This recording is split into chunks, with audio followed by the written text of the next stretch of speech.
So yan, magandang gabi po sa inyo pong lahat. Yan, salamat po sa mga nanood po sa huli po nating upload. Yan. Pero bago pong lahat, yan sa bago mapapadaan po sa ating pong munting channel, yan baka naman baka po pwede paki-subscribe po yung ating pong munting channel at pakipindot na rin po yung notification bell para yung all para lahat po nang i-upload ko po ng mga about mga agimat, anting-anting, mga amulet stone, umutya. Tapos yung vlog po natin doon sa labas doon sa kabinet. Inyo po mapapanood. So ayan, pag-usapan po natin itong itong Gumamela silis. Ayan Yan, Gumamela silis. Ayan. Ayan. Ito po yung Gumamela silis ito po yung hindi pa po nakakaalam. Ito po ang tinatawag na bulaklak ni Mama Mary. Gumamela silis, meron pong tinatawag dito na Rosa mystica. Yan, kasi mahiwaga. Mahiwaga po yung ito pong Gumamela silis. So, ang alam po dito na ito nagagamit po sa pang-attract sa negosyo. Yan, mainam din po ito. Yan, ito po yung bulaklak na na tinatawag na marami po siyang gamit. Hindi lang po siya sa pang-attract o pampalubag loob sa kapwa-tao, Nagagamit din po ito na kabal at saka sa baril. Yan, kaya ko po nasabi sapagkat sa ating po mga nahalubilo o nakakahalubilo ng mga antingero, hindi lang po rito sa Luzon. Ayan, nakakaano rin po tayo, meron po tayong mga naging kakilala ng mga matatandang mga antingero na parting Visayas, parting Tacloban, Samar, yung mga mga parting Visayas, saka sa mga doon sa parting part of Mindanao. So, ang paliwanag nila rito sa mga nila sa akin, yung mga nakikilala natin medyo mga senior na ng mga antingero, Yan. Ang doon pala sa sa parting Visayas, ang alam nila nito ito nagagamit po sa baril. Mainam daw po ito na pangontra sa baril. So pag sinabing sa baril, hindi lang po siya sa pang-discommunion sa baril o panglihi sa baril o panipa sa baril, mayroon din siyang kabal. Siyempre, pag sinabing pangdepensa pagdating sa baril, ibig sabihin ito may kabal siya. Yan. So hindi lang siya panghalina sa kapwa, itong Gumamela silis o tinatawag na lucky charm, nagagamit din po siya sa proteksyon. Sapagkat sa mga antingero, sa mga lumang antingero, mga matatandang antingero, meron po yan sila kasi mga orasyon na yung orasyon ni Mama Mary, kompleto rin po kung ano po ang orasyon na nakukuha o galing kay Señor San Miguel, Señor Santiago, Señor Santo Niño, at kung sino pa mga sa mga ating mga mga anghel na mga orasyon. Ganon din po si Mama Mary, Meron din po yan mga orasyon na gamit po sa mga kontra po sa barang, ulam, yung mga ganon. Tapos meron din po siya sa mga baril, yan, sa mga panipas. So, itong Gumamela silis, napakalaki pala ng napakalaki pala ng pakinabang nito, Sapagkat ang karamihan po ang alam, ako nga rin po ang hindi ko pa po nalalaman 'yon, antingero naging kausap ko. Ang alam ko nga lang po nito panghalina. Yan, kasi pampalubag loob sa tao, at saka pag tinatawag na pang peace of mind. Kasi bulaklak, alam niyo naman ang bulaklak. Kapag nakakita po tayo ng bulaklak, medyo ang isip natin medyo nagkakaroon ng maganda pag nakita po tayo ng bulaklak. So ito, napakaganda rin po nito na gamit sa pamproteksyon. And sapagkat yung naging kausap ko nga na taga Parting Visayas, ito yung hinahanap nila, gumamila silis. Yung ganito. Na ginagawa nilang anting-anting.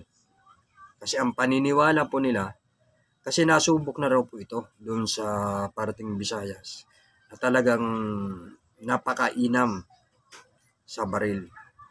Ayan, itong gumamila silis. So maganda po siya na gamit yung ganito. Yan. Nang hindi ko pa nga po nakikikwentuhan yun, ang alam ko lang po nito, di ba, ginagawa po itong bracelet. Ayan. Kasi pinaniwalaan na talagang siya, yung nagbibigay din siya ng proteksyon, tapos pang halina, tapos pang palubag loob sa tao, itong gumamila silis. Tapos, ang nagagamit din po siya sa, lalo kung halimbawa, mayroon po kayong tindahan, mayroon po kayong nakikipaghalubilo po kayo sa tao, nakikipag-usap po kayo sa tao. Yan, maganda po ito rin na pang palubag loob. Itong bulaklak, gumamila silis.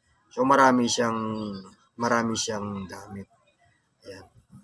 So, ang gamit pala nito, nagkagamit pala siya sa pamproteksyon, itong gumamila silis sa baril. Ayan, sapagkat ang po dito, yung naging source po natin nito, ayan, isa rin po kasing antingero doon sa Parting Visayas. So, nang lumuwas siya rito sa Manila, nag-usap kami. Ayan, at siya talagang na itong hinahanap niya na gumamila silis. Kasi ang paliwanag niya nga sa akin na nagagamit din pala ito na panipas sa baril. So, pag sinabing panipas, meron din siyang pangubol. Kasi baril nga, yung pakayang pangubol. So, maganda ang gamit pala nito, itong gumamila silis. Ayan. Kaya ang ginawa ko sa pagla-live ko kanina dun sa aking FB page. Ayan, kinumbinasyon ko po yan yung live ko kanina. Ayan kung sino po nakapanood. Ayan, shout out sa nanonood, sa nag-comment. Ayan, shout out kay James Pinlock. Ayan, yung ating masugit na taga-panood yan. Shout out sa iyo, bro. Tapos shoutout ko na rin sa nag-comment doon sa kay Maria Soybens, yan, kay sis, kung di po pasensya na po kung mali po aking Soybens ang aking pong naalala, Tapos yan, shoutout na rin kay Miss Sahagon, yan. Yun lang na po naalala ko, Yan, shout out po sa inyo sa mga nag-comment doon sa ating pong live sa FB. Ayan. So ayan, napakaganda pala nito na gamit. Panghalina, pampalubag loob, pang peace of mind, kung kayo'y nakikipag sa tao, lalo kung mga salesman, tapos meron kayong gamit nito, yung inyong kausap, hindi kayo mahirapan magpaliwanag at saka maintindihan niya agad at saka kung anong inaano nyo sa kanya, kung anong inaalok nyo sa kanya, sigurado kukuha siya kasi meron kayong gamit na gumamila silis o Rosa Mystica. Kaya nga po tinawag nito na Rosa Mystica sapagkat napakahiwaga po nitong isang bunga ng kahoy na tinatawag po na mga antingero na Rosa Mystica. Yan. So, sa baril, maasahan din po siya. Napakainom daw po nito sa baril. Yan. Kasi yung nag-ano po sa atin ito, talagang ito po yung hinahanap niya, Sapagkat kumuha kasi siya ng nagamit sa atin. So ito yung hinahanap niya Sabi ko, wala na ako nung bro. Kung gusto mo doon sa, ano, maraming mabibili ron. Sabi niya, yung kasi hinahanap kasi doon sa amin, sa parteng Visayas. Ito yung mga testing na daw po kasi ito sa mga antingero doon. Kaya ito hinahanap nila, yung Gumamela Silis. Kasi sapagat doon sa parte sa kanila, no, medyo madalang daw sila makakuha nito, itong Gumamela Silis. Kaya nang lumuwas dito sa Manila, yan ang hinanap, number 1. Hindi hinanap yung umo, kung ano pa man mga mutya, ito yung unang hinanap, Gumamela Silis. So ayan, napakainam nito. Ayan, ma-share ko lang naman po sa inyo, ano, sapagkat para alam din po natin na sa mga, lalo na po sa mga nahihilig po sa mga agimat, mga anting-anting, mga mutya, kung ano pa man, no, mga pandipinsa, pangontra. So meron po tayong kaunting kaalaman na yung ganitong Gumamela Silis talagang marami siyang gamit. Hindi lang po siya sa panghalina o pampalubag-loob sa tao, magagamit din po siya sa pangdipinsa sa baril. Yan. Siyempre, pag sinabing sa baril, siyempre, meron din niyang kunat. So, ayan. Kasi tulad nga po ng yung ginawa ko po kanina na ano, sa pagla-live ko. Ayan, yung ginawa ko, kombinasyon naman. Ayan. Kombinasyon yung ginawa ko naman, no, na tanggalin ko lang, ano. Ayan. Yung mga kasi ano, yung mga bracelet, siyempre pag tayo nagmamadali sa umaga, no. Pag tayo nagmamadali, siyempre hindi natin masusuot na yung bracelet sapagkat ang bracelet medyo mahirap, lalo kung ikaw lang mag-isa, matagal. Kung mabilisan, ano. So ang ginawa ko, yan, kinumbinasyon ko. Ayan. Kinumbinasyon ko siya para isang anuhan lang. Ginawa ko siyang necklace na yung bracelet. So ayan, ayan na yung ginawa ko, ano. So ayan. Ito, yung tinatawag na, kung hindi nagkakamali, yung Rosa Mystica. Ayan. Ito. Rosa Mystica ang ginawa ko. Ayan yung ano na, ayan. Rosa Mystica yan.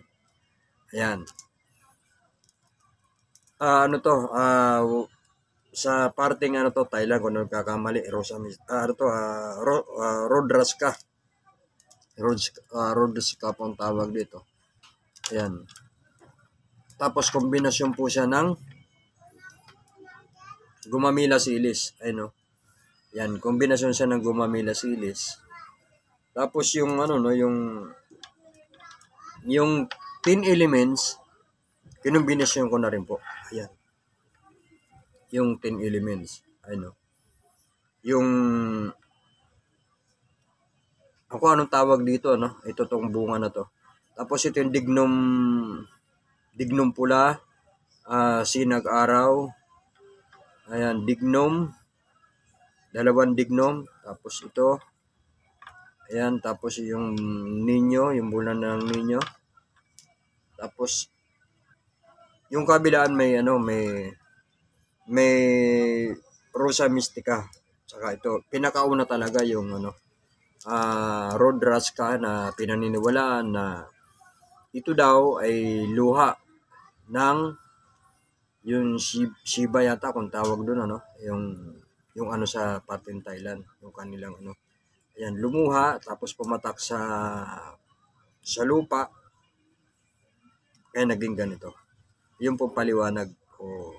Meron namang iba na sinasabi na pagluha, pagdating sa lupa, tumubo, ito yung naging bunga. So maraming kombinasyon.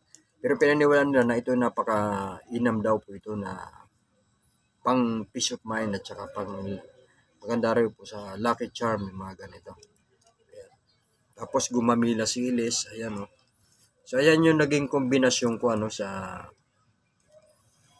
ginawa ko. Kasi yung pagka-bracelet kasi, pag natala, nagmamadali tayo, hindi natin kaagad na isusuot. So pagka necklace na siya, siyempre kung saan nakalagay, kuhaan nyo lang, sabay-sabit sa liig. So madaling may susuot mo sa lahat. So puro siya na kalikasan. Kasi bao,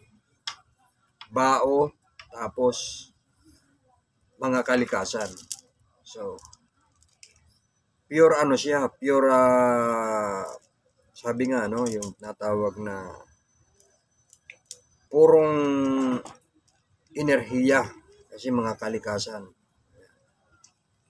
So ayan. Ayan po yung ano natin. Tsaka isa pa nito, no? Bakit ganito ang naging ano, no? Sapagkat, alam nyo naman, pagkasintas ang ginamit, medyo, lalo pag medyo hindi nyo na sasabon yung sintas ng sapatos na ginagawa nating perang kwintas o necklace yung tawag.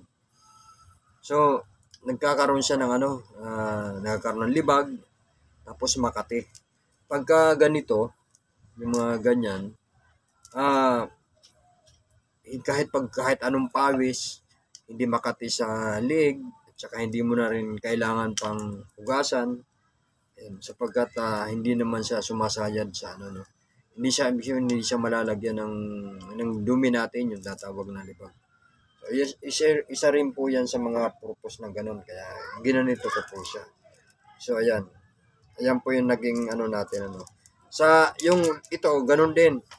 Nag-live din po ako sa FB. Ito rin po yung aking ginawa. So ayan. Ito naman kombinasyon naman to ng ano, kombinasyon siya ng piyaw, tapos batong bulkan.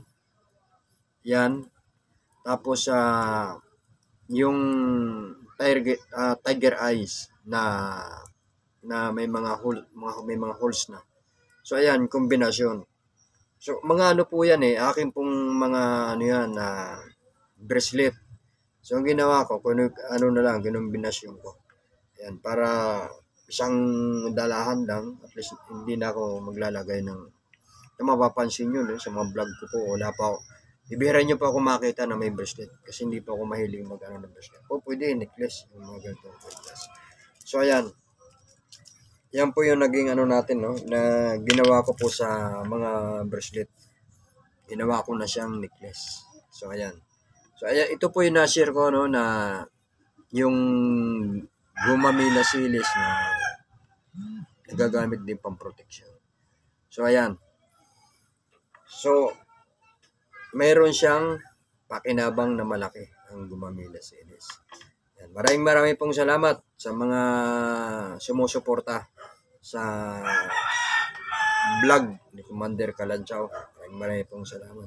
Yan muli, yan sa mapapadam po sa ating pong munting channel. Yan, baka po pwede naman pag-subscribe po ating pong channel at pag-pindot na rin po yung notification bell para lahat po ng upload natin, mga sarili ko po mga gamit o mga ano pa man may papakita ko, tapos yung vlog po natin doon kayo pinag-iwan. Maraming pong salamat. Ayan, shout out sa kay Master Chirihel Anastasio Hindap. Ayan, muntikan ko na makakalimutan. Ayan, shout out sa mga anti-crime, Haring Bakal, the Philippines, and shout out sa Bohol Democratic Brotherhood Crusader Haring Bakal. Yan, shout out sa mga Alpha, Omega o mga Rizalian. Yan, lalo na po sa akin pong master na taga Sambonga del Sur sa Siucon. Yan, kay Master Larry. Yan, maraming pong salamat. God bless po sa atin.